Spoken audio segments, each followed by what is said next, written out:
when I watched that performance today, I saw a lot more individuals, people trying to look good on their own.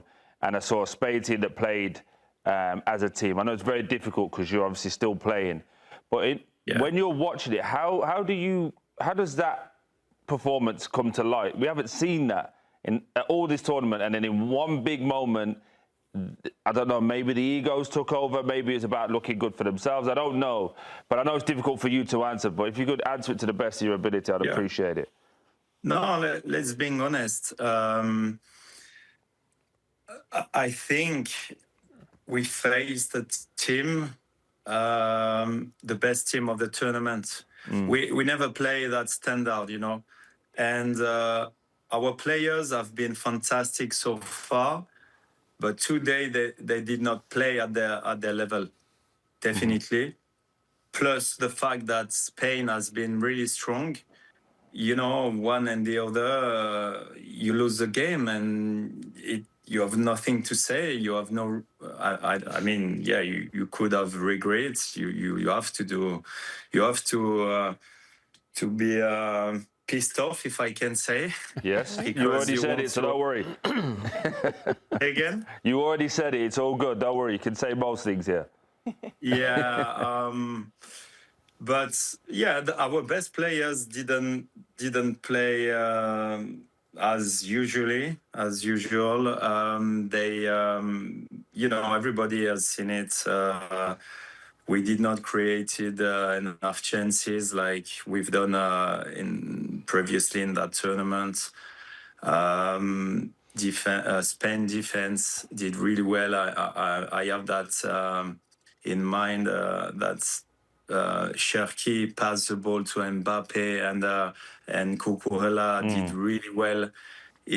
One more time is not the best game of France.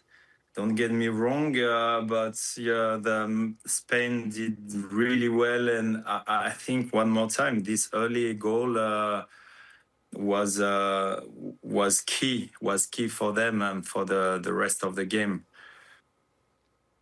Yeah, Olivier, I'm curious because so much talent. When one guy doesn't step up, you expect somebody else. But you've got 2 or 3, maybe 4 guys. Somebody should have stepped up. But I also felt that there was no one in the box. We were talking about it with Troyer. There was no one in the box. So if you're going to cross a ball, and they almost need a big target player like you used to be, sitting in the box, waiting in that. But I felt like they were missing that body inside the box waiting for that cross. When the opponent is leading, obviously you want to be dangerous in the box, bring numbers in the box. You need that presence in the final area. But you know, you cannot subs Olise, Mbappe, Dembele. You have to make some choices. You know, that's why it's also hard to be a manager with so many good players. But at the end of the day, yeah, Spain, I think tactically they played the perfect game, and they knew that by being compact and not letting France playing through the lines and combine edge of the box, they would struggle to, we would struggle to maybe find some crosses to get that target man on that Mateta, for example, who could head the ball or bring more presence in the box. But no, at the end of the day, if I was Deschamps, you know, I think I would have done the same sub. So it's, you know, down to the players. As you said, you expect players to do more, to step up if one of them is not in his best day. That was not the fact. And I remember 2022 against Argentina, something happened in the last 15 minutes, but it was a miracle. So, you know, you cannot do it every single time. And I think at the end of the day, you know, you have to respect what Spain did and say that they were better than France tonight. Olivier, how will Didier Deschamps be remembered, and what will be the fallout from this, just from the media in France now? How will this be perceived? A big chance missed? No, his records are unbelievable. He's played 2 World Cup finals, another semi-final. He always bring the team really far. The expectations one more time are really high, and you expect them to win every single tournament you get involved in. But he's done a great job. You know, at the end, you know, the story of Deschamps in national team will be amazing, and everybody will, you know, after tomorrow and the day after, when we will look back and think about what he achieved for the national team. Respect. One word is respect, and it's we all wanted him to finish in the best way, but you cannot choose the way you end the game. So you know how it is, my friend. Mm-hmm.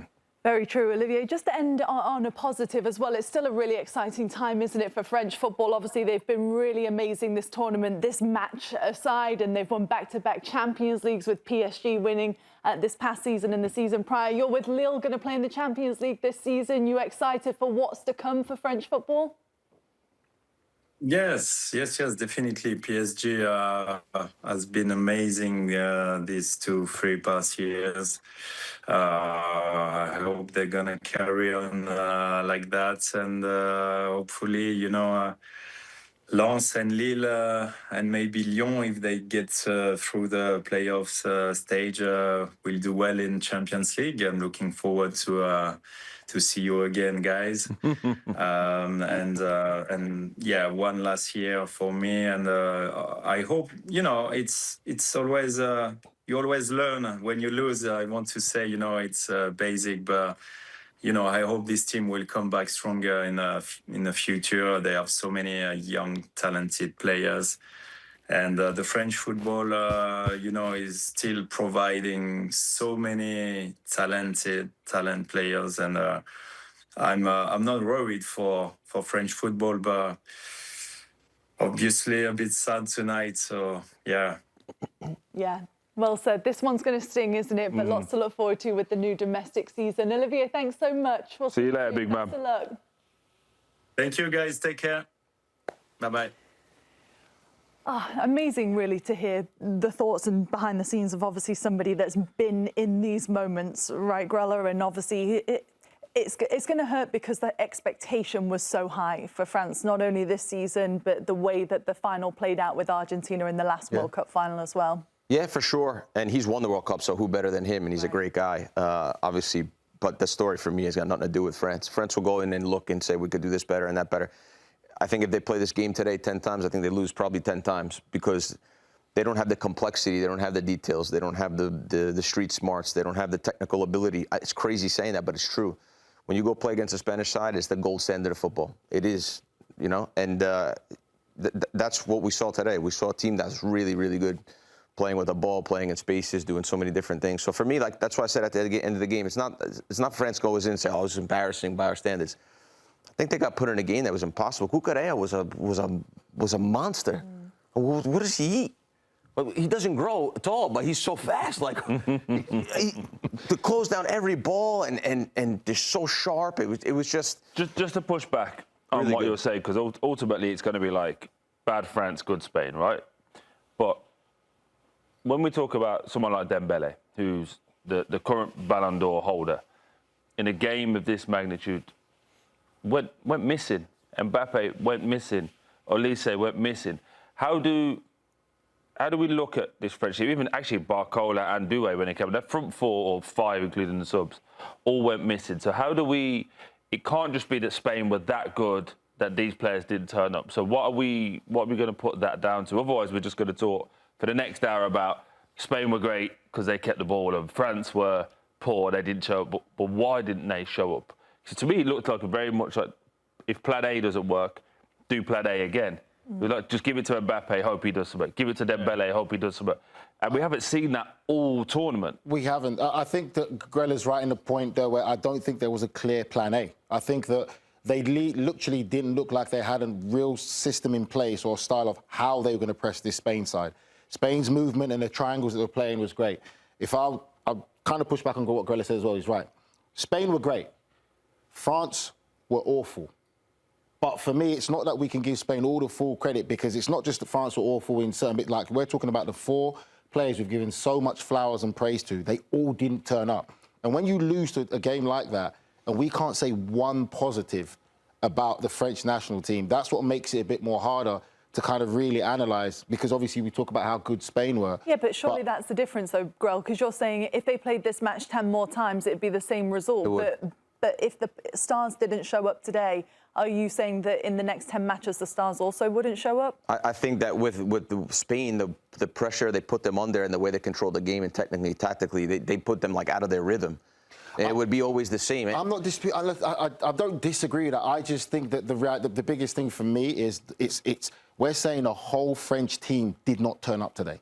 The whole team. The biggest game. Think about how random that is. Do you think that's coincidence? But the biggest game, the biggest test, they all did not turn up today. I think that's the thing that I think it's kind of hard to still analyse. It's not 1 or 2 players. We can't say, oh, a few players played well and maybe Dembele didn't turn up or Elise didn't turn up, but everyone else was going to give a game. Individual, collective. The collective will always win because it's a group. When we watch France, it's always an individual. We're waiting for Mbappe to do something individual. We're waiting for Elise to do something.